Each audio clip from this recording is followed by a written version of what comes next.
Hello, very warm welcome to Progress Junior Golf with Content Live Golf. My name's Steve Jackson, and this is Ian Waterhouse. Good evening, Hello, Ian. hello, Steve. How are you? It's good to see you. You noticed something I did. I did a boo boo, didn't I? I did a boo. Yeah, you got the website name wrong, but there you go. You've corrected it in time. I've changed it, okay. and I've got it right running across the bottom. Have you seen this, by the way? We've got a new ticker bar. Can you see that? Very Sky Sports New-esque, isn't it? Absolutely fantastic. Now, this is a podcast all about junior golf. It's about the next generation of golfers.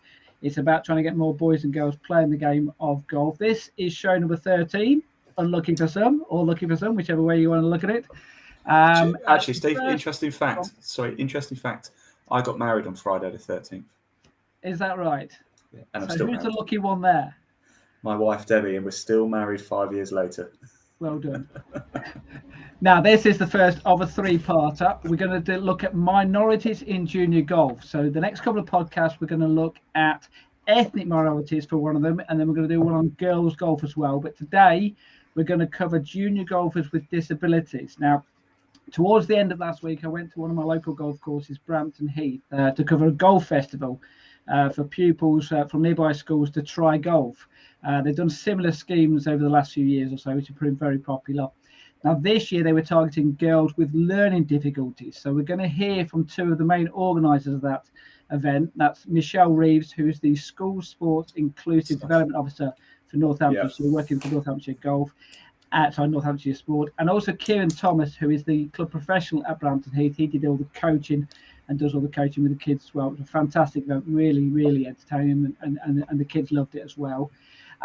We're also going to hear from two other girl golfers as well, who both have inspirational stories to tell about their experiences with disability golf. Two very different stories as well, because we've got Elle Gamble, who was diagnosed with ME when she was just 13 years of age, but at the age of 17 now, so that's 4 years since. She's now targeting, she's playing a lot of golf now. She's down to single figures, and she's targeting becoming a teaching professional golfer. So it's certainly not stopped her playing golf, which is fantastic. And from a slightly different angle as well, we're going to hear from Emily Horsted, who is one of England Golf's young ambassadors. Now, she recently volunteered to help out at the National Blind Golf Championships as well, which took place at Hill Valley Golf Club in Shropshire. So we're going to have a slightly different story there about, you know, even if you aren't a disabled golfer, you can still get involved with that type of thing as well, and it can still be really enjoyable. So it's an important subject, and hopefully one which people are going to enjoy listening to this afternoon, or this evening rather. Right. I was just thinking actually earlier today, we haven't got a slogan for the show, but I think I might have come up with one, and that's every single time I do this, I go, first things first, let's do the golf news. First things first, let's do the golf news. Do you know what? Yeah. That can fly. Now, so pick a country then. Which country should we start in? Should we start overseas? Okay. Any country in the world. Can I start anywhere in the world? No. You have to pick one of the ones I've got on my list of ones we're going to talk about. Okay. Spain? Anything in Spain? No, that's not on my list. So tough. Right. England. Let's go Great Britain. Okay, let's start with what kind of Great Britain? Great Britain, Ireland. We'll do this one quickly because we don't want to really talk too much about it. Curtis Cup took place. There was some junior golfers or teenage golfers who were playing in it. GB and Ireland against America over in the States. I think it's fair to say that the Americans played quite well because they won the match 15.5, 4.5, but a really good experience for some of those golfers who, as we've seen with the Solheim Cup, a lot of those players who play in that event go on to become bigger things in the professional game. So another big event which is taking place and on through to the match play stages today, and that's the RNA Amateur Championship, which takes place. There was a stroke play qualified at Royal Lytham and St Anne's Old Links as well. So through to the knockout stages as yet, there are a few teenagers, a few junior golfers have made it through to the knockout stages then. Won't really go into too many details until perhaps the next podcast, and hopefully, you know, fingers crossed, we might have someone who does really well and goes on and perhaps wins that one. St Andrews Links Trophy then. Let's go to it's actually in Scotland. So it was won by a teenager, 19-year-old Australian amateur champion Conor McKinney. Won 7 under par 65 in the final round. This took place on the Jubilee and the Old courses at St Andrews. He won by 2 shots from another Aussie, actually, Adam Brady. A couple of teenagers who have been mentioned actually in previous golf news which we've done. South Africans, Christian Massey finished 6th.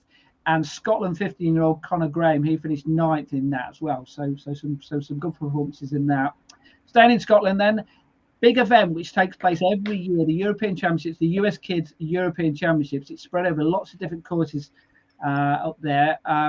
We'll just go through the ones who are the British winners in that sort of different age categories. Under 7 boys, which took place at Long Nidri, was won by Brodie McIver from Inverness, 1 under par score.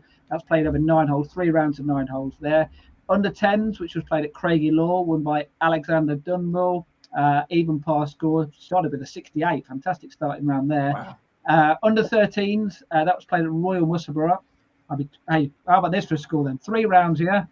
Yeah. Frankie Morton from Stanley Le Hop, 67, 67, 65. Whoa. 17 under par winning the score. That is some score, that is. So can I just say, under 7s, they have an under 7s category. That is great, by the way, but it's really, really young, isn't it? Like really young to be competing in golf. We'll mention another competition a little bit later on, which has got an under 6 competition. So so just the last 2 age categories where the British players have done well and won. Boys 15 to 18, that was played at the Musselburgh. Ben Caldwell Smith from Wynyard, he 1 under par score, 74, 70, 71. And the girls 13 to 14, once again, that was played at the Musselburgh as well. Saskia Owen, once again, really good score to win this, 69, 69, 66. So 12 under par score. Crazy. To win that competition. Well done to them. We'll stay with Scotland then. The Stephen Gallagher Foundation, they have their Stephen Gallagher Foundation trophy and vase. So the trophy was the boys' competition. That was won by Callum McKeely, 72, 72, 73. And the girls' competition, Freya Russell. So she won the vase, 75, 79, 73. Now, an event which was very important last week, in the last podcast, we were talking about Welsh golf. The Gareth Bale Festival of Sport Championship, that took place at the Vale Resort. We've got a photo of the winner. And what a golfing name this young lad has got. I mean, first of all, he had the opportunity to meet Gareth Bale, so well done to him for that. But his name, what a golfing name this is Callum Hook.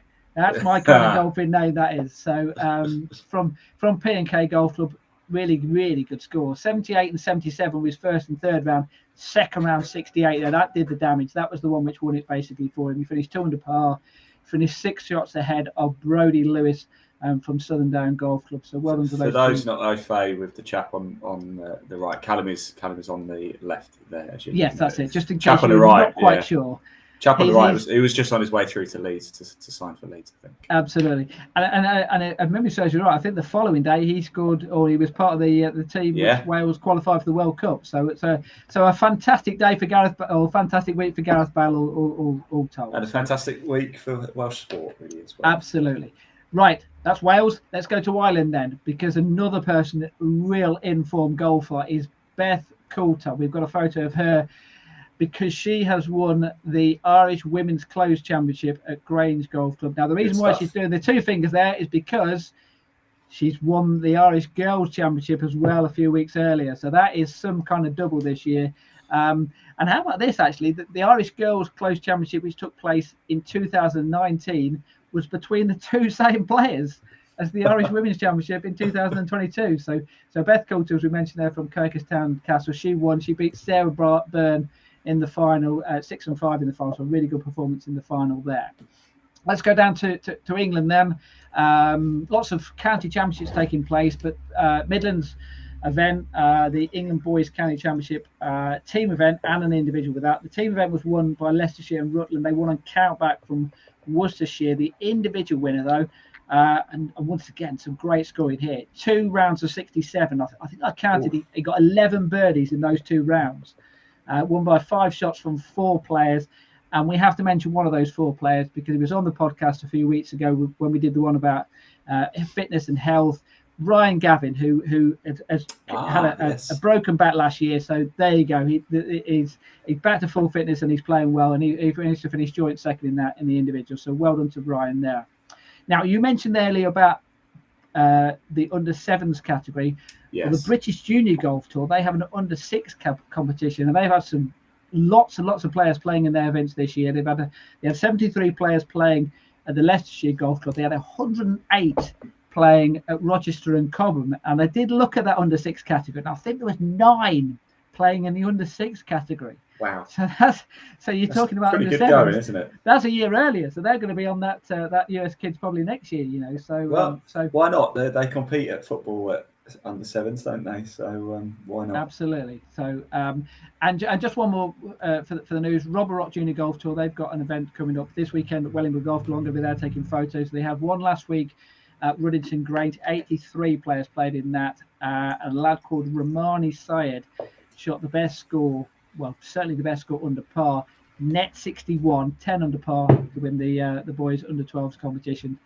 So well done to him, and well done to all the players who've been playing in junior competitions over the last few weeks or so. And that pretty much wraps up the junior golf news then. Steve, what have you been doing this last week? Because just quickly, Steve. Yeah, just quickly, I'll come to that shortly. But when we started this podcast back in, was it January, and we did the news section, because there was no tournaments playing.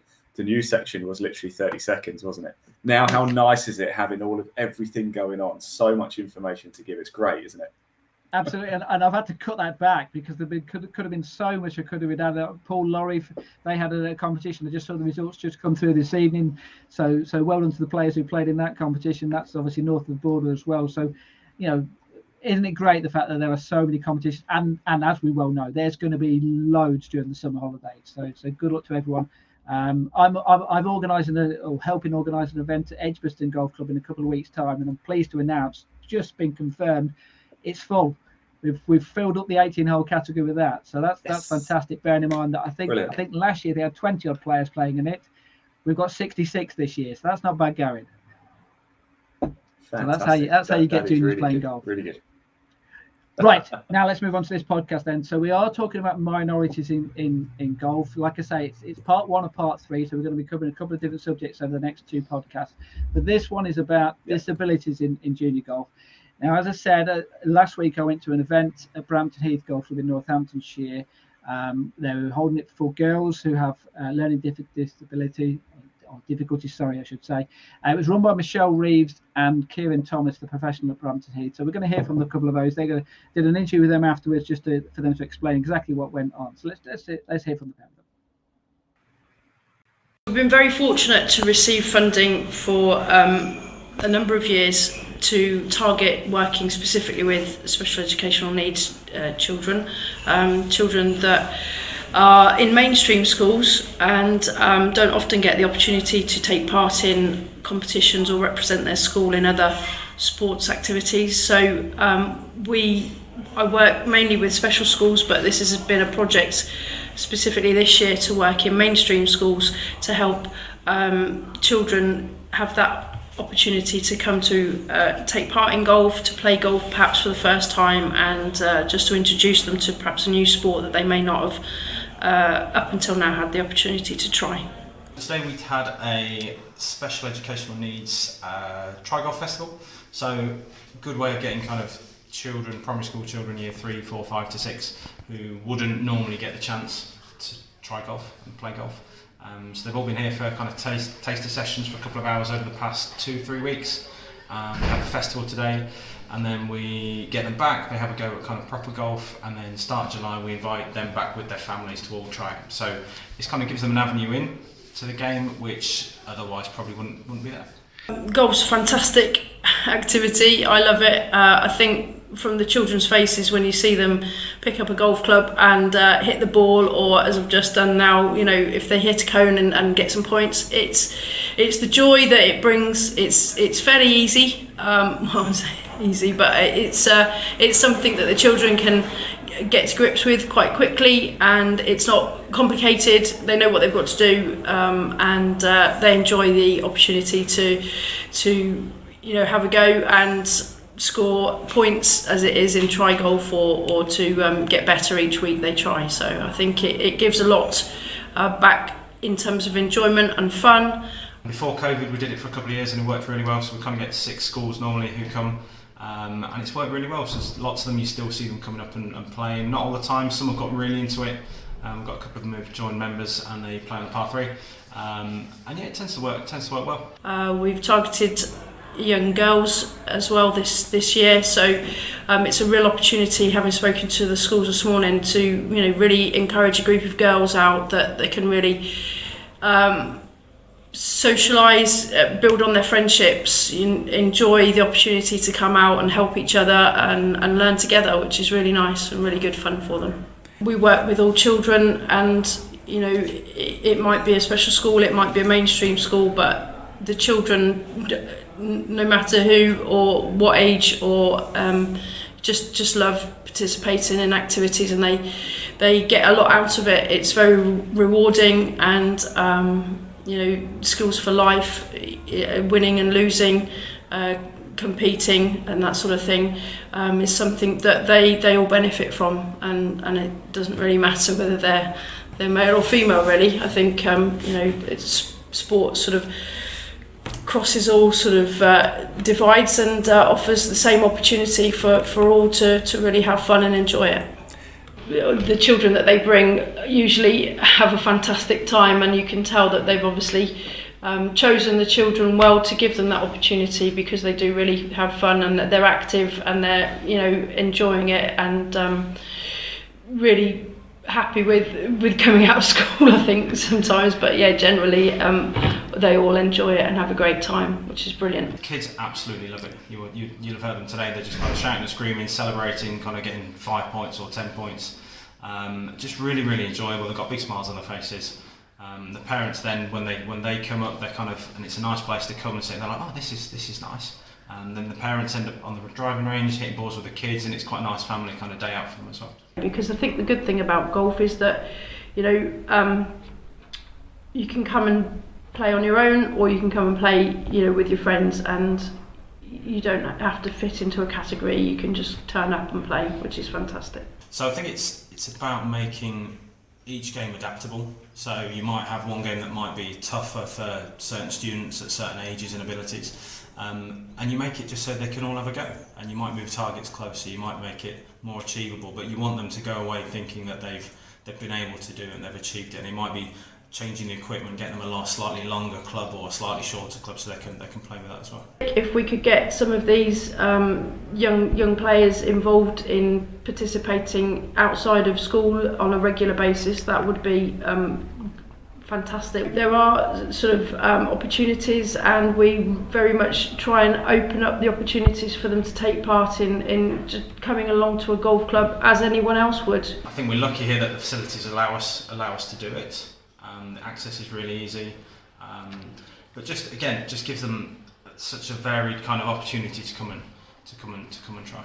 I think what happens generally is that you do need some additional opportunities, some incentives, some initiatives, some projects, and that's really why we're starting young with the children through the schools project. Lots of them they love the par 3. You now and again see a couple kind of going out on the main course and trying it from going back 3, 4, 5 years. A lot of them love the par 3, so they can go out, and again, it doesn't matter if you can't hit it 100 yards, if you can hit it 10, 20 yards, you can go and play. So they still get the enjoyment even without having that driver that goes 200 yards. As we all know, being active is a very important part of lifestyle, and if we can encourage children to take part in something that they enjoy and give them a wide range of opportunities, then hopefully they will continue to play. So if sports are out there, they're all trying their best to try and sort of encourage everyone to play, and I think there does need to be more opportunities, and people do need to sort of work perhaps a bit harder to make sure that everyone is aware that they have got the opportunity to go and play. And I think hopefully through the work that we're doing specifically here at Brampton Heath, then it really is golf for all, and hopefully the children will want to come back and continue playing. So we do have a number of initiatives that are taking place, and I'm sure they're doing that throughout other counties as well, because the projectability funding through the Youth Sport Trust is national, so there are similar people doing very good work in lots of other counties as well. So that was Michelle Reeves then talking about the programme that they put together at Brampton Heath last week, and it was fantastic to go along. I know it's spot on with the smiling faces. They were all enjoying themselves, and it was once again, it was quite inspiring just to watch the kids go out there and have some fun. And I would recommend to any golf club out there, if they have the opportunity to do this, to get their names down and try and put something on, because it can only benefit everyone really, and that's got to be good for golf, hasn't it? Yeah, absolutely, Steve. There's so much good work that's being done, isn't there? And so much that can still be done as well, though. Now, just one point which cropped up whilst I was there, I was taking photos of the kids and everything, and there was something which, with you with your media hat on and things like that, is there was one girl in particular who said, I'm afraid of photos being taken of me, kind of thing. So you're not allowed to take a photo of her. And I was just thinking, with you when you're doing your video footage and things like that, is that something? Because obviously with some of these girls, it was very obvious that they were disabled, but some of them, it wasn't with this girl, for example. You see, so is that something which, when you go up to approach people and try and do interviews with them, is that something you need to be a little bit aware of, the fact that you might be dealing with someone who might have mental health issues? Yeah, it's a great thing to say, and funnily enough, Steve, I did broadcast. Okay, it wasn't junior golf, but I did broadcast the Cairns Cup, which is the Disability Ryder Cup, and it's difficult to compare, isn't it? Because people knew we were coming, they knew they were going to be there, and adults to juniors are very, very different. But I had it the first time we ever did Faldo series, the first ever event we did, and it'd never been done before, and everybody was. It was announced that we were going to be there, of course. But when you deal with juniors, and you'll know this, Steve, from experience in the media game too, they're very different to dealing with adults. And it's very short one-word answers. And my style is quite, we're very friendly, we're very nice, but I don't ask permission. I just do. And I've had it a couple of times. I remember going up to a player who was deaf, and I didn't know that. And of course, there's just signals. He said, "I'm deaf. I can't. I don't know what you're saying. I can't understand." And it was fine. It was absolutely fine because it's real. It's there in the moment. We just patted each other on the back and said, "Look, good luck, fantastic." Carried on and just moved on from that way. I've never had a situation where somebody said, "No, just don't talk to me. Stay away." They smile. They laugh a little bit. You can see who's shy.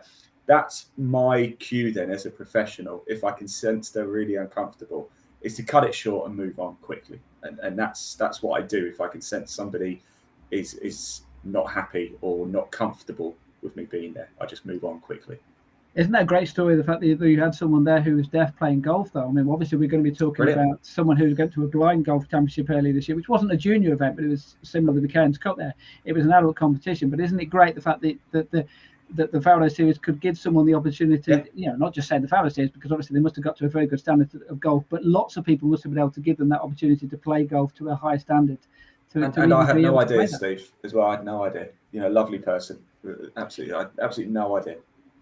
Now, which perfectly brings us on to our next interview. So we had a chat earlier, well, actually last week with a girl called Elle Gamble, who we had David on a few weeks ago. We were talking about county golf. Who works in Cambridgeshire, and he told about his daughter, who I had met a few years ago, and she developed initially she had glandular fever when she was 12 years old. I think she had that for a few months, and then eventually it was diagnosed as ME. So we're just going to hear her story about exactly what happened and how that was diagnosed, because we had an interview with her. I started playing golf when I was about 3. I used to play a little par 3 course a lot, all the time, like with my brother and my dad. But I was 8 when I joined my first club, which is Ely, which is my home course. And I started with 9 holes, building up to 18 holes. And I was playing lots of 18-hole competitions, working my handicap, just trying to, it's just what I did. And then, I just started to really struggle. I couldn't, 18 holes, it would send me, I'd come home and I would just lie here on the sofa and I would just sleep for a few hours. And then I'd get up and go to bed. And sometimes it would even wipe me out for a few days afterwards. Before I got sick, was not that fussed about golf. It was something that I did because it was just something I grew up with. It was what my brother did. I was kind of just, your brother's doing this, come on, let's do this. I enjoyed it, but it was just kind of like a chore. But it was taken away from me, and I was not happy with that. And I realised just how much I love it, and it wasn't just something my brother did. And I just kind of really fell in love with it. We brought it back to just, not really playing at all, just going out, like, playing a few holes of an evening, and then, you know, getting to the fourth, the fifth, and like, I can't go on anymore. I'm just gonna cause myself to be in bed for a week. And then, you know, I'd be able to do 9 holes and walk 9 holes. And then when bigger competitions came along, you know, I got a doctor's note, I can use a buggy, because there was no way I was walking 18 holes. And even days like, you know, the other week I had a golf competition, there was no way I was walking 18 holes. So I needed a buggy. And how do you know what you can or can't do? I mean, you say that there are periods whereby after 4 or 5 holes you might finish. If that's the case, there are times whereby you can play 18 holes. Yeah. It's really hard. I am someone who wants to jump in all feet, does not want to say no. I was supposed to be playing in a golf competition this morning, but I had to say no because I wasn't up for it. And it's something you just got to learn to deal with. It kind of gets you down. It not only, you know, does it affect me physically, being able to play golf, but it's a massive mental battle, trying to learn what your body can and can't do, because you want to do it. But you just, after such a long period of time, you just get to know that not up for it. So that's Elle Gamble talking about when she was diagnosed with ME and the kind of things that she's had to deal with them. And the big positive there is the fact that actually the irony about it is by being not diagnosed with that, she realised how much she loved golf. So it's kind of like a weird positive out of a negative, isn't it? She said before, didn't she? You know, I'd grown up with golf, but I wasn't really that fussed. So, yeah. Now, there was one thing which she did touch upon there a little bit, and the next part of the interview we're going to go into a bit more detail, and that's the fact that how she dealt with it, because, you know, obviously something where, you know, it was very difficult for her to even play, let alone 18 holes, 9 holes, sometimes even 4 or 5 holes kind of thing. So one of the things which she mentioned there is the use of a buggy. Now that brings with it mixed blessing, though. We've also got some comment as well, which when I had a chat with Michelle Reeves from the last week, I got her to comment as well on this as well, because she'd heard this interview. So let's just hear from Elle about the kind of things that she's had to deal with trying to use the buggy and how that has brought different challenges. I can go out and play 18 holes. Okay, I'll be a bit tired and fatigued afterwards, but I know that I can play golf. I won't get to the 9th hole or 10th hole and I'm in a competition, and then I'm just trying my best just to keep my eyes open, just to walk the course. And then also, like, if there's lots on, it means I can play multiple times in a week. You know, during the summer holidays, ideally I want to get out 3 or 4 times a week and enjoy the sun, rather than go out once a week and then just be sick and not enjoy my summer holidays because I'm ill. I think the hardest thing is knowing that you're on about, like, you're with your friends or something, and there's, you know, you've explained their condition and they understand it, and they're walking the course, and all you want to be doing is walking the course and being, you know, they're fine. Like, once you explain it, they're fine with it. Okay, they make a joke about, oh, you want to buy this, so cool, oh, look at that, but, you know, you're like, no, it's really not that cool. Like, I really actually don't want to be here. Like, to start with, yeah, I'm on a buggy, it's kind of cool, but it's not. And as well, it's isolating. Like, you're out there to be able to, you know, okay, yes, in a competition it's a different story, but as a social game, like, you're out there to have a conversation and to, you know, just be able just to talk, and you can't do that. And, like, because of my age, because I haven't passed my driver's test, someone's in the buggy with me, because I'm not allowed to drive it yet. But, you know, even that, like, my dad's in my buggy, like, you know, you got him yapping about how, bad mistake, commenting on the golf game. You don't want to hear that. You're trying to focus. And, you know, like, people I play with, I used to play with them before I got sick. You know, and I know what it's like being on the course, walking the course with them, and how much fun like, I can have with them. And then, you know, there's walking down the hole by themselves, and I'm sat there next to Dad, like, that's not really what I want to be doing. You get the comment of, but you're a healthy 17-year-old girl, what are you doing on a buggy? That's weird. But, and you explain it, and they're like, oh, okay, fair enough, I apologise, I didn't realise. But, you know, at times you get, like, what's she doing?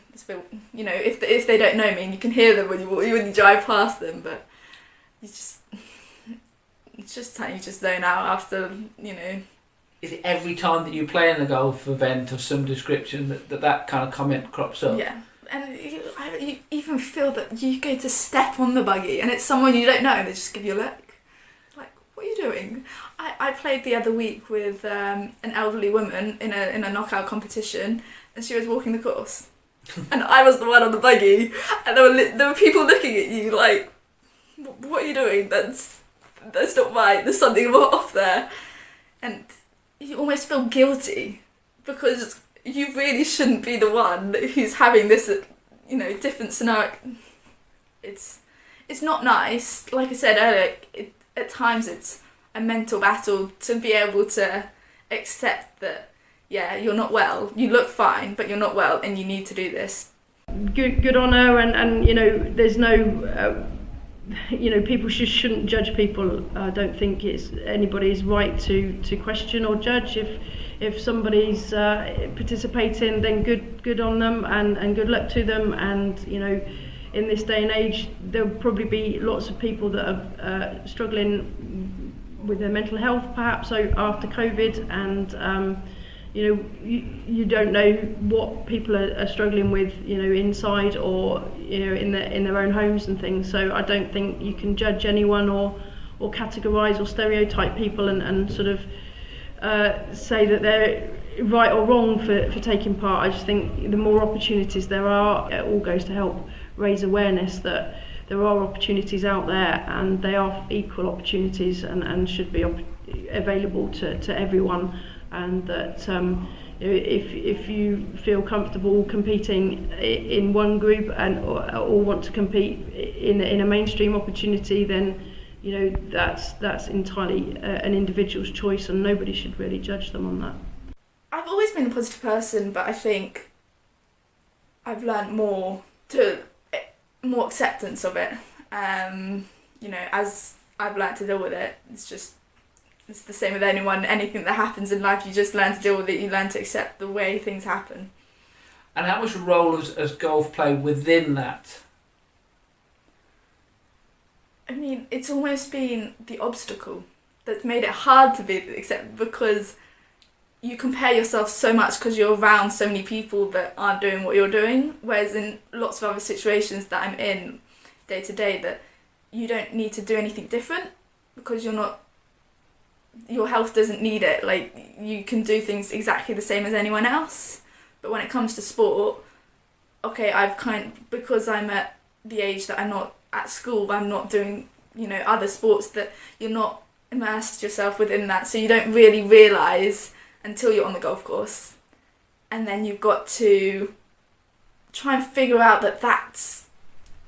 you've got to accept it. You just got to learn to deal with it. People hosting the events don't take into account that there are people with disabilities who play golf. You know, you have to, like, even locally, you make sure you send an email, you know, oh, I'm not well, I need so-and-so. Why? And you've got to go through the process all the time of explaining everything. And I think that, yes, there are people, people need to accept that, yes, there are people who have disabilities who play golf. It's not seen often, and I think that's what makes it difficult. And I think that's what also makes you feel awkward about it, because I don't want to say it's not normal, it's completely normal, but it's not recognised as normal in a golf environment. You almost feel as if sometimes you have to prove the fact that you're disabled. Definitely. You know, it's like I will go out and play 18 holes on a buggy, and I'll come back and I'll be full of energy because maybe I played really well, or maybe it just hasn't hit me yet. And you feel guilty because you're fine, like, you look fine. You know, I look fine. I feel like there's nothing wrong with me. You know, no one would know that I'm sick. You feel uneasy about that until, you know, sometimes you sit down and you feel like almost you want everything to catch up with you, and you want to feel the aftermath of having played golf, just so people don't come up to you and like, you're really fine. There's nothing wrong with you. It's almost a case of, on occasions, you want them to see the fact that you're sick. Like, I don't want anyone to see me like lying in bed, not being able to get out of bed at times, but that's the only way for them to understand. And it's a catch-22 of, you know, do you show people you're sick and almost make yourself look sick, feel sick, or do you just try your best to push past it because it makes you feel good, but you don't have to worry about what other people. I don't want to be seen to, you know, I go out on a buggy and I play amazing and I'll, you know, knock out competition, I could beat someone, you know, play amazing, and I'm on a buggy and, you know, you're absolutely fine. Just because you're on a buggy or doesn't mean that you can't play golf well. You know, I go out in a competition and I might win the competition, but you don't feel like you've won the competition because you almost feel like you're cheating. Although you might feel awful, it's not recognised as, like, well done, well played. Do you ever get past that? I don't know. I feel at times it doesn't bother me, it's not a second thought, but other times it is. I think the only way that I feel like it's okay is I win, but I still feel rubbish and I look rubbish, then they understand. But you don't want to feel rubbish, you don't want to look rubbish, because you don't want to be ill at all, so... Now, obviously, I did that interview with her, and I remember doing it, kind of thing. Obviously, I edited it in the last couple of days or so. You've heard it there, Ian. To me, that was just fascinating. Some of the things that she said then, and the words that she used, and in particular, there was one word she used twice there, and that's feeling guilty. And that must be so much to deal with for someone who's young and has done nothing wrong. Steve, how old is Ellie? I know 17 now. You should never ask a lady her age, but 17. Yes. First of all, doesn't she speak incredibly well? Yes. Right, and isn't she so mature for her age? Like the way she's talking, you know, just it was sort of hitting a bit at the end where she's talking about, you know, I win a tournament, but I'm in a buggy, so I don't really feel like I've won it. I mean, it's not fair, is it? Really, you know, you have won the tournament. I mean, you know, professional golfers, they're not allowed buggies, but they got somebody to carry the bag for them. You know, like, what's the difference, really? What's the difference between sitting in a buggy or having somebody carry your bag for you? There is really a great deal of difference, and I think we need to get over that, don't we? You know, I mean, I remember it was John Daly, wasn't it? He wanted a buggy for the seniors tour, and they refused it for him. I mean, yes. John Daly's is perhaps more his own sort of lifestyle, perhaps. But, John, yes. But again, this is an area where golf kind of needs to just catch up to the modern day life and the way that things are in this day and age, and the acceptance of it. That clearly, you know, Ellie, she can't get round, but if she's in a buggy, she can compete just like everybody else. And I would be interested to hear actually from her fellow competitors what they think. If she goes and wins a tournament, do they look at it and think, well, she's in a buggy, so did she really win? Does it make any difference? Like, honestly, maybe we need to get somebody to do this. We need to get a scientific experiment going. Does it make any difference if you sit in a buggy, play a round of golf in a buggy, or you walk the course and somebody's holding your bag? Does it actually physically make a great deal of difference? I'd love to know.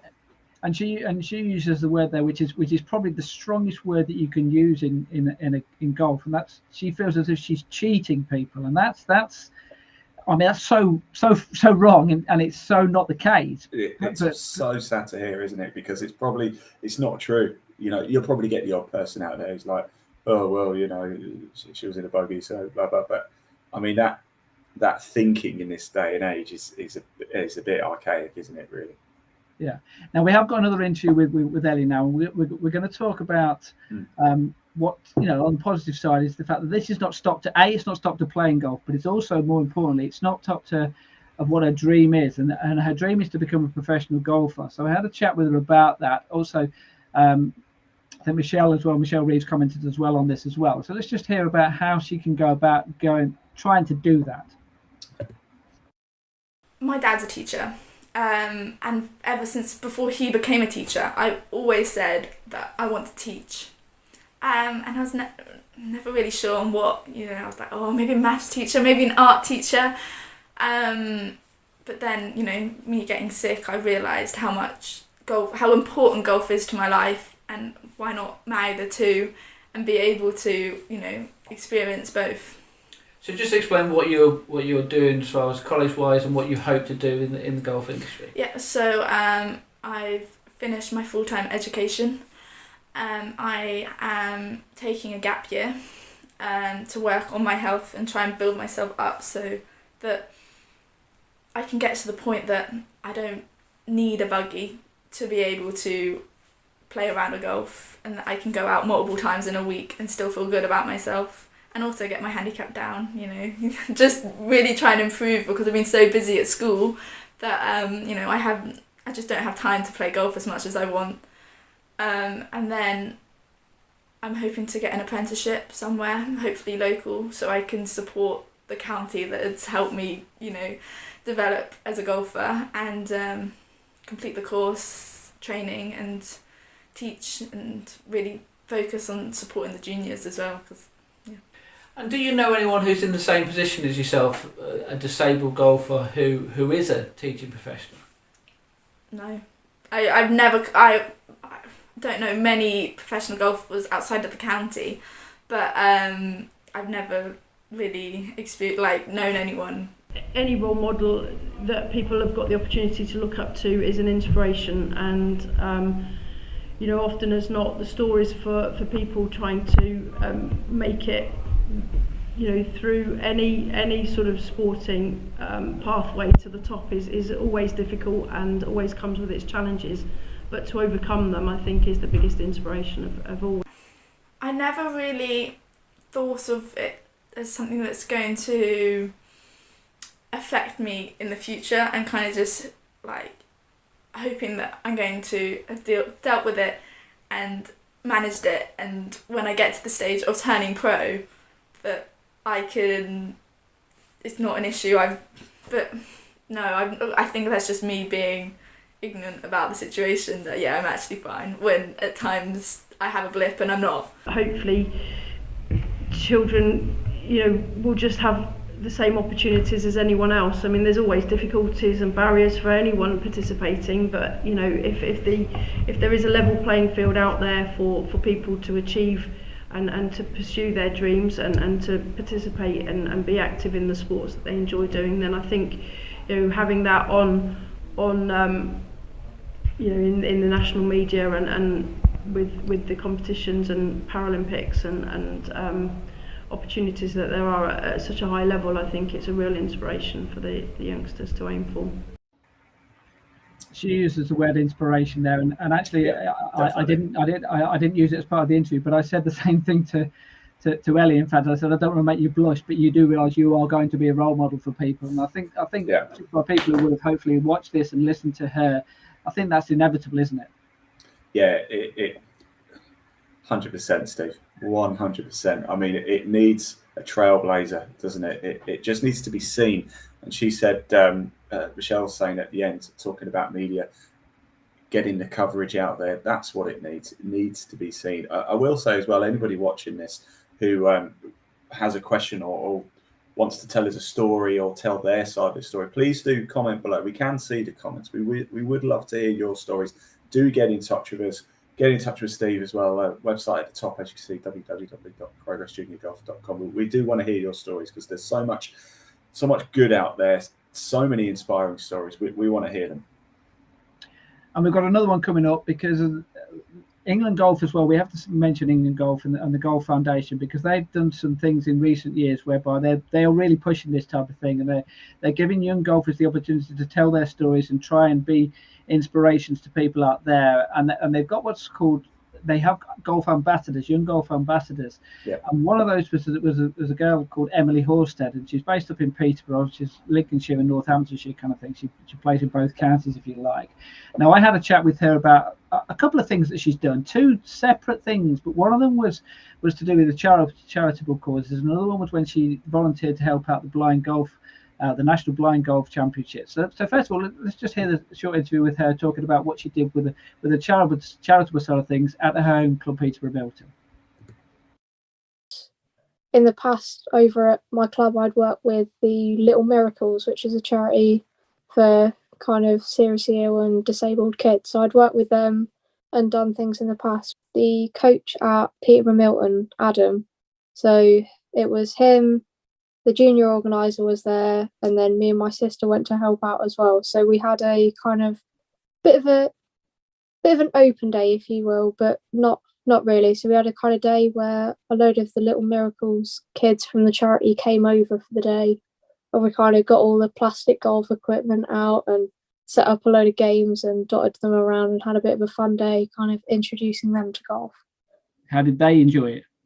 It was brilliant. It was so much fun, and kind of to see how much they enjoyed it as well, because it's kind of similar in a way, because just you can, no matter what you're kind of going through or what has happened, it's kind of golf is for quite a lot of people a bit of an outlet. But yeah, getting them involved and seeing the smiles on their faces trying to hit the ball at a little kind of Velcro target was absolutely brilliant. What can you take out of that in the way that you can approach your own game? And it's definitely eye-opening, kind of when you take it back to your own game, because it's just having a look at it, it's just gone, yeah, I've not hit that very well, but who cares? It's kind of, you look at them all, it's just gone, the amount of stuff that they've been through and all that kind of stuff, and they still go out there and enjoy it. It's kind of, it's just taking more the kind of enjoyable factor into my game. Is just whatever happens, it happens, and you just go on and crack on with it. Now, I must admit, Ian, one of the things I love most is covering junior golf ahead of. I mean, I know you cover a lot of professional golf, same with myself as well. But junior golf is my passion, in the sense of it's seeing those smiling faces, and even more so if you're covering it with charities as well. You've done charity events before as well. Just give an explanation if there's someone out there watching and thinks, oh, I've never really got involved with charities. Why would I want to? Just give us an idea about why you should. Yeah, I mean,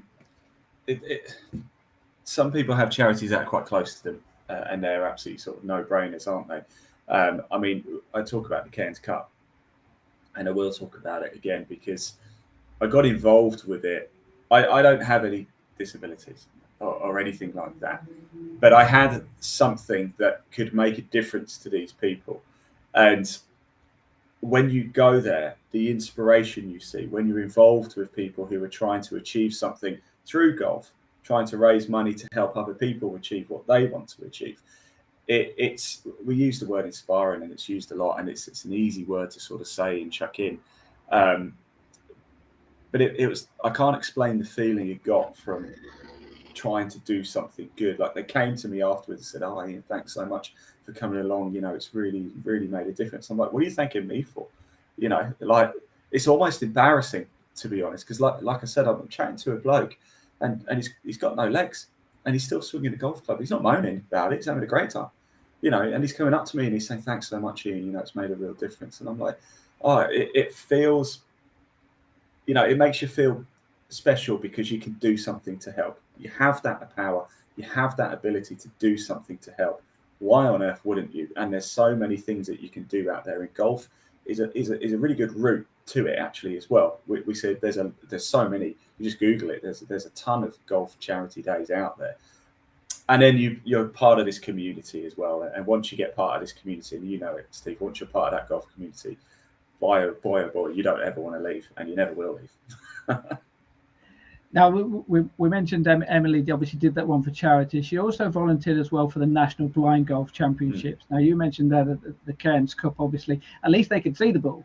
You know, well, there was a couple of blind players in that, and it's quite incredible because the caddy puts the ball down, lines the club up for them, and then the player goes off and swings. It's fascinating to watch. And I tell you, they can hit the ball better than I can. Really, really. Yeah, well, that's not setting to particularly high standards there, though, is it? But I take your point. Yes, right. But we are going to hear from Emily then, because obviously she did volunteer for that event, and she went there with not many expectations about what she was going to come across. So let's just hear from what happened and how it went for her. Got involved on the back of being a England Golf and Golf Foundation Young Ambassador. So it was put out to all of us to kind of, if we want to get involved, then here it is. It's a England and Wales blind golf competition that they held. So it's kind of, I was well, I'd say lucky enough because it was a great day, but yeah, I went and volunteered to help out at the event. So why did you volunteer? What was particularly appealing about that competition? Well, it was just something that I'd never done anything kind of that side of golf before. I always thought it'd be quite interesting just to see how it all kind of works in their world. And in fairness, it was quite inspiring watching them on the day. What were your expectations then when you went there, bearing in mind that you'd never really seen it or been to one of those events before? In all honesty, I didn't really have any expectations kind of turning up to it. It's kind of, I was quite open-minded going into it with whatever stuff they'd need me to be doing or help with. So it's kind of didn't really have any expectations on that side of it. It was just go in, do as much as I can, help as much as I can, and have a good day with it. It's obviously a blind event. How did they play golf? It's a little bit different because there were kind of two groups. So in each group they had like a completely blind individual, and then they had a partially sighted individual, and then obviously you had their guides with them as well. So the guides had, depending on whether they had a bit of sight or no sight, depends on how much the guide would need to do. So for the kind of partially sighted, they'd kind of just set them up pointing in the right direction, and then they could kind of work it out from there. But the people with obviously no sight, it was a bit different because you had to kind of, the guides had to line them up and kind of do a lot more for those that couldn't see anything. And what was your role? Presumably ball spotting was one of the main ones. Yeah, so my role was ball spotting. So we had kind of a ball spotter with each group going round, and yeah, I was kind of stood just looking kind of where they were hitting it, but also just if they needed any help with anything else, then I was kind of there and around with like rules and things like that as well. With something like that, it's the case of you're almost the most important person out there, because obviously you are the eyes and for those players. That must be a bit of a responsibility. In fairness, we were stood on the first tee, and it was a little bit nerve-wracking to start with, because it's just gone, we were having a bit of a chat with them all kind of before we went out, and it's just gone, well, how far do you need me to be up the fairway? So it's kind of, I can judge it. It's kind of, it's bad enough seeing my own golf fall on the course at the best of times, and then it's kind of a little bit nervous, kind of just gone, I am their eyes up the fairway just to see where it was going. So most of the time they were all right, but there were a few times where it's kind of did have to look where it's kind of the hole was a bit over a hill or something like that. Did you find all the balls? Did you lose any or not? Yeah, I found all of them, so I was happy with that. I did my job well. and the actual day then, the standard and the quality of golf, how good was it? Going back to the question earlier, I didn't really have any expectations of obviously how they were actually going to play golf. So it's kind of turning up, and it was a bit different because I got chatting to one of them who was like, my mum was ball spotting for the first group because they were one volunteer down. And it's kind of one of the guys that my mum was with when he had more sight. He was kind of low teens, that kind of golfer. But it's kind of obviously as it's deteriorated, it's got a bit less. But it's kind of they've won all sorts of competitions, and they've actually got a kind of, you wouldn't really think it obviously because they can't really see, they can't line themselves up, but it's kind of, they have got a very good ability. As a junior then being there, how inspirational was it for what you hope to do in your own career?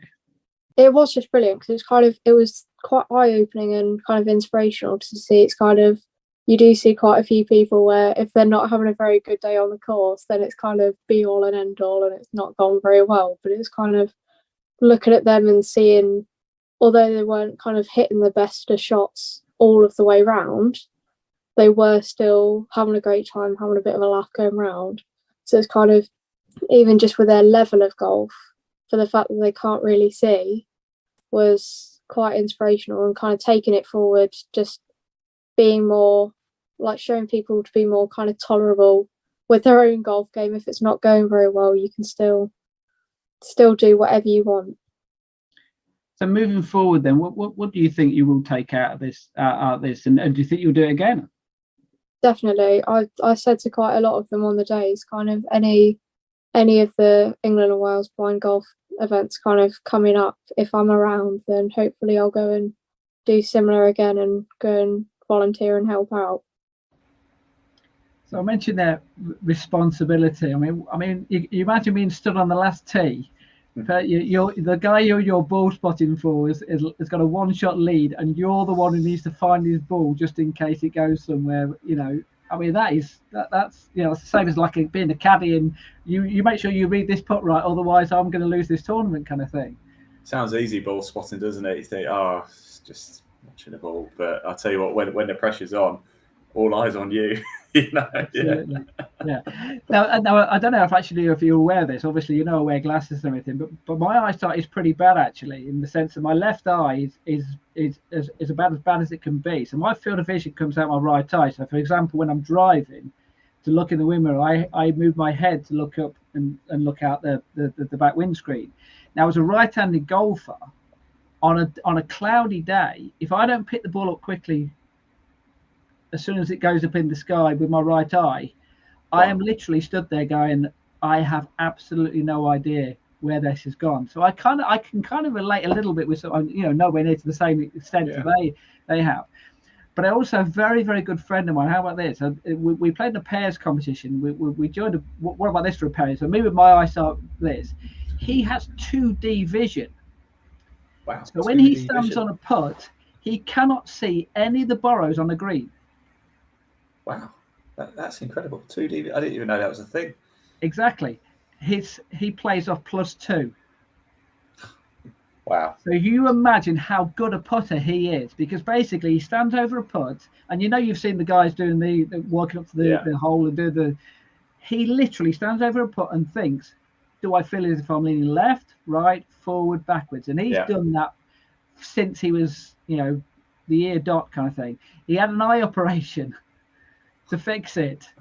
His golf went downhill big time because he suddenly started seeing borrows that he'd never seen before, and things like that. You see, so eventually he's still playing +2 now, but the kind of things that you have to go through, kind of thing, So, but look, I hope you've enjoyed this because I think we've covered disabilities in different ways there. So we've looked at obviously someone who, very much with the girls who played in the event at Brampton Heath, whereby physical disabilities for people with learning disabilities. So someone with ME who has to go through different experiences in the sense of, the what's the word I'm looking for? People who don't understand what she's going through because they think that she's, and she's going to feel guilt and she used the word to feel as if she's cheating, kind of thing. And also then someone there who is covering disability events, who is an able-bodied person, but they've all gained out of it, haven't they? And I think that's the message which we're hopefully trying to get across to this podcast this evening, in the sense of, even though me and you were both, look, I mentioned about my eyesight there, it's nowhere near that severe kind of thing, but we're able-bodied people, we don't have to deal with these types of things, but just by learning from these experiences and listening to some of the stories that we've heard today, hopefully people will learn from that and perhaps be a little bit more empathetic towards them when they come across those types of situations. There is that badge, isn't there, that says, at disabled car parking spaces, that not all disabilities are visible, and it's so true, isn't it? I mean, we saw it with Elle. I mean, it's true. They're not all. So just if you see somebody young in a buggy, it's just watch yourself, be careful, and just remember that there's a high chance they're in a buggy for a reason, and they'd probably rather not be in a buggy. As Elle perfectly illustrated, and as you mentioned there, with great maturity as well, and best luck with her. She talks so well. Yeah, absolutely. In fact, there was some, like I say, we're going to be doing 2 podcasts coming up. We're doing one on ethnic minorities. We're going to do one girls golf as well. We got some of her comments as well about girls golf as well, and also from Emily as well. So we're using those in the podcast coming up a little bit later on, kind of thing. So the podcast on ethnic minorities, we're going to be talking to another England golf young ambassador called Kai Williams, who's in Bedfordshire. He's very much into this. He's I don't know if I've thrown this one at you before, but whether you know this or whether you can think of it yourself, but we would have seen probably about 500, 600 golfers on the Fowler Series last year. How many of those do you think are from an ethnic minority? Oh God, not many. Yeah, and I can do that because it's easy for me because I've got obviously the photos, so I can back them up. But I reckon I had a quick look. I think there's about 20 out of 500, 600. And you think, really? We're talking 25 years since Tiger Woods first started hitting. There should be a lot more than that kind of thing. So these are kind of which we're going to touch upon and try and find out, and perhaps delve a little bit deeper in some of the things which are going on within not just golf but in junior golf as well, and hopefully we can get, not necessarily some answers, but perhaps ask some questions and try and find some answers. Who knows? Steve, can I just jump in at the end as well, just to let everybody know? I do have some junior golf news of my own. Of course, next week it is the English Under-18 Championships. Here is our broadcast image, as you can see. Friday the 24th, Saturday 25th, and Sunday Saturday 25th, Sunday 26th. We'll be live at Woodall Spa for the English Under-18 Championship, so you can watch all 3 days live. Wherever you're watching this broadcast right now, you will be able to tune in and watch that. It promises to be an absolute cracker. Of course, this week as well, we are with the PGA Euro Pro Tour if you do want to watch some professional golf. And then straight after, as you can see, we're with 2020 Pro Tour. And on Wednesday the 29th, it's time for episode 14, isn't it, of Progress Junior Golf? There you go. We'll be looking at ethnic minorities. So yeah. Just on the subject of Woodall Spa, have you ever been there? Yeah, I have. Yep. Have you ever played golf there?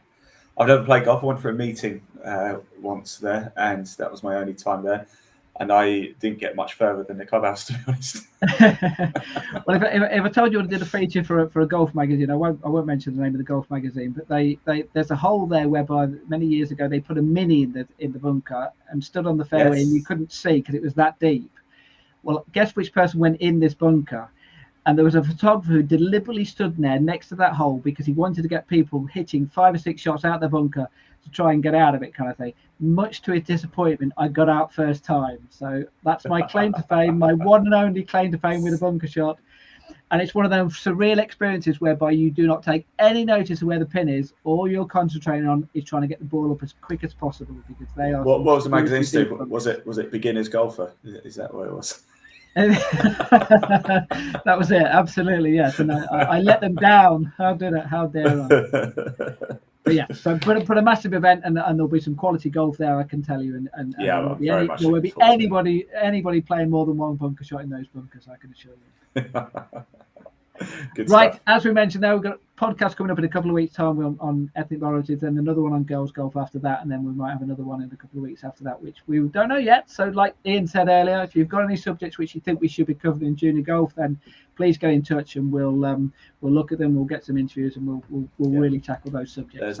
There's the website there, www.progressjuniorgolf. Just for on final as well, there is a link in the body of this broadcast to that website as well, so you don't even have to type it out. Just give it a click, it'll take you straight through. It's got everything you need to know about junior golf, where the events are happening, who's playing, everything you need. It is right there. So do give it a click, do check it out, and save it to your website toolbar as well.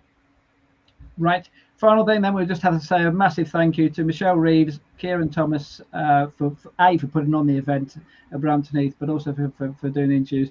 Elle Gamble, fantastic, and also Emily Horsted as well. Well done to both of those for all their experience as well, and for joining us on the podcast. And all it does is leave it to say good evening. Hope everyone has a good time. Thanks for watching.